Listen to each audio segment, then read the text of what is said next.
Varmt välkommen till Nyhetsmorgon, Omar Rudberg. Hej, tack så mycket. Herregud vad du har för dig just nu. Ja, Jaha. verkligen. Men det är kul. Hur mår du då? Jag mår bra. Hela Young Royals-teamet, vi hade en liten fest igår och firade sista säsongen. Så att, det blev en sen kväll, men här är jag. Ja, jag träffade Edvin, din kollega, Ja. och han berättade att ni skulle ha halvtidsfest. Exakt. Lite exakt. orolig för att du inte skulle vara med, men det var du. Ja, nej, men jag känner så här, antingen så är det jag som åker först hem, eller så är det jag som kommer från festen direkt hit. Men jag hann sova lite innan jag kom hit. Det blev någon halvvariant där. Ja, exakt. Någon timme. Ja. Ja, vad härligt. Men då, Omar, det är ju en lång lista på saker som du har för dig just nu. Känns det okej, liksom? Kan du balansera allt? Det känns okej. Det känns skitkul. Alltså, jag har ett stort team bakom mig liksom, som hjälper mig med allting. Låtskrivare, producenter, och det är management, och det är liksom, produktionen i serien. Så att det är liksom, jag är inte själv någonstans, vilket är jätteskönt, för det hade aldrig gått utan teamet. Liksom. Så logistiken finns det folk som har koll på. Liksom. Men hinner du njuta då? För du blev ju utnämnd till Sveriges bäst klädda man på Ellegalan, men hade inte tid att vara där och ta emot priset. Precis. Så att, alltså, det är klart att jag hinner njuta, det tror jag att jag gör. Ibland påminner jag mig själv om att man måste så stanna och bara, men vänta, det här händer. Kan vi bara stanna här i en sekund? Liksom. Men det är kul, jag älskar att hålla mig upptagen och ha saker på gång. Det är det jag har jobbat för så länge. Liksom. Vi snackade ju precis, alltså, första gången vi sågs var jag 14 år. Det är, liksom det är nog precis 10 år sedan vi sågs första gången. Så att det är liksom, jag har jobbat stenhårt hela mitt liv sedan jag var 14, och nu så liksom, känns det verkligen att det händer grejer. Så att det är så kul, och jag kommer att fortsätta nu. För du sa i det inspelade tacktalet på Ellegalan att 2023 kommer bli ditt år. Ja, men det känns och det lite kunde som ju inte börja bättre egentligen. Nej, men det känns en som det. För jag har mycket planer, både jobbmässigt, men så här, allt känns bra typ. Och rullar på. Peppar. Men det är kul. Sista säsongen nu som ni håller på att spela in av Young Royals, 3:e säsongen. Hur går inspelningarna? Berätta. De går jättebra. Vi har aldrig haft så här kul någonsin, tror jag, på inspelningen. Och vi ser verkligen till att liksom njuta varenda sekund av det nu. För att nu är det ju sista spurten liksom. Ibland kan det vara riktigt jobbigt när vi spelar i natt till exempel. Vi alla är helt slut, det är så här dålig med energi och man är skittrött, men ändå försöker man så här njuta av det. För sen kommer man sakna det när det väl är över, så är det så här, kommer du ihåg när vi var där mitt på natten och vi var helt slut och vi skrattade åt att någon sa något dumt. Alltså, förstår du? Så att man försöker ändå se allt positivt nu, sista. Du har ju levt med din rollkaraktär Simon i några säsonger nu. Hur tycker du att han har utvecklats? Alltså, jag tycker han har en jättefin utveckling. Verkligen. Och jag tycker hela storyn har en jättefin utveckling tack vare Lisa Ambjörn som skriver storyn tillsammans med hennes kollegor. Och den kommer att bli så fin. Alltså, säsong 3 känns verkligen som en fin avslutning. Liksom. Edvin sa att det är en känslomässig berg- och dalbana verkligen. Det är det verkligen, absolut. Alltså, om man tyckte att 1 och 2 var jobbiga, så är den här liksom, det här är ny nivå. Men jag tänker, när du fick rollen som Simon, förstod du då att det kanske kunde bli en världssuccé?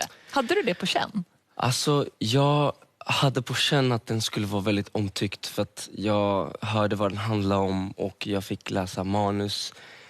Så jag kände ganska fort att så här, nej, men det här kommer bli någonting. Det var därför jag blev så hungrig efter en roll i den här. För att jag kan inte missa den här chansen. Men att den blev så här stor som den faktiskt blev, det kunde jag ju aldrig liksom tänka mig. Utan jag jämförde med andra serier som hade släppts precis innan. Liksom. Och hoppades på att det skulle bli lika stort. Att det var ju lite smått galet där, va, när ni var hos Jimmy Fallon i vintras. Ja. Eller hur? Hur var det att sitta där? Det var... kolla. Nej, det var helt sjukt. Alltså, jag kollar än idag på det här. Det känns så sjukt. Alltså, jag och Edvin hade verkligen en sjukt rolig resa. Alltså. vi njöt så mycket. Även fast vi inte ens fick mycket timmar ledigt så njöt vi jättemycket. Och Jimmy var jättefin människa och men det var också terrifying. Alltså, vi höll på att bryta ihop precis innan vi skulle gå in. Alltså. För att det var, jag har tappat engelskan. Jag kan inte säga ett ord nu. Jag vet inte vad jag ska säga när han frågar mig. Alltså det var på den nivån. Och ändå pratar ni ju så bra engelska så till och med Jimmy Fallon fattade inte att det var ni som faktiskt pratade engelska. Han trodde att det var dumpat. Ja, exakt. Men och sen när ni skulle ta er ut från det här, då kanske ni fattade hur stora ni är. Nej, men det var lite USA. kaos alltså. Vad var känslan när ni gick genom det här havet av människor som stod och ropade era namn? Nej, men det var jätteweird alltså. För att det här är ändå liksom New York, USA. Det är så, man tänker inte att det skulle vara så här. Men kolla, det är liksom paparazzis, det är massa fans. Och folk var så här skittaggade. Det liksom behövdes vakter för att ta ut oss därifrån. Alltså du vet, det var så här helt otroligt. Det var en dröm, en dröm. Det var så kul att få uppleva det. Och det här påminner mig lite om bandtiden när jag var med i Foo. Att liksom, för att vi hade ju hysteriska fans. Vi hade en sån sjuk hysteri, ja man säger det. Och vi hade vakter och så här, som hjälpte oss komma ifrån. Och det var liksom sjukt mycket fans. Så att det var verkligen så här. Det känns sjukt att få uppleva igen lite grann av det där. Kunde du njuta av det mer den här gången med tanke på att du har faktiskt erfarenhet av den här hysterin? Jag skulle nog säga det. Ja, jag tror det. Vi går ut där och jag kände så här, wow, alltså att det här händer igen. Så här, det är helt sjukt. Och också med Edvin, att få dela det med någon kändes också väldigt skönt. Och också det, att dela det med någon, det påminner mig också om bandet. För vi delade det tillsammans. Så det var, så här, det var fint. Parallellt med allt det här knasiga så skriver du musik också. Du har ju ny musik ute nu som du inte har hunnit repa in så att du kunde sjunga för oss här i studion. Nej, men vi har klippt ut en bit från videon. Vi ska titta här. She made up her mind after summer, 'cause her life was just a dance and she believed no one loved her. Screaming I'm as free I'll ever be. His life was just a dance she believed no one loved her. She fell in love in the summer. Ny musik. She fell in love in the summer. Ja. Vad handlar det om? Finns det någon speciell she här? Eller? Nej, alltså det är en fiktiv she. Låten handlar om hur man kan må efter en heartbreak. Att man kan må väldigt, väldigt dåligt. Så att det är lite det den handlar om. Och sen she blev det för att det låter bra när man sjunger det. Det låter fint. Och det är mer som en storytelling typ. Så ingen speciell så. Men man kan ju absolut relatera till den jag var inte med och skrev den dock. Utan det var Noak, Robin och Johan. Sjuka låtskrivare och producenter. Skittalangfulla. Och de lät mig släppa den. Först när jag hörde den, jag bara, måste släppa. Ja, det förstår jag. En riktig Omar-låt. Ja, jättefin. Så ny musik och sen håller du på att repa inför Så mycket bättre också som du ska vara med på i sommar. Ja. Och det här är helt knasigt. För att dagen efter ni avslutar inspelningarna av Young Royals så sätter du på planet till Gotland.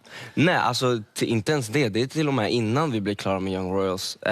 Sista spurten av Young Royals, då ska jag spela in hela den veckodagarna. Sen flyga till Gotland, spela in hela helgen. Men vänta, det överlappar varandra alltså? Ja, jag fick 3 dagar ledigt av Royals. Så jag kommer spela in Royals, flyga dit, spela in Så mycket bättre, tillbaka till set, spela in Royals, sista spurten.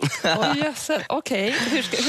Hur ska du hantera allt det där? Hur känns det? Men det är ännu en gång, då har jag ett team som hjälper mig skitmycket. Fast de kan ju med all respekt inte sjunga låtarna och stå där på Grågåsen på Gotland. Ja, nej, men de hjälper mig med att färdigställa grejerna, de hjälper mig boka repet, de hjälper mig ta mig till dit jag ska. De säger till mig, du ska hit nu och sen ska du dit. Så att det går. Det kommer bli tufft just de 2 veckorna där, för att det kommer bli inspelning mer än 8 dagar i sträck. Och Så mycket bättre inspelningarna är väldigt långa har jag hört.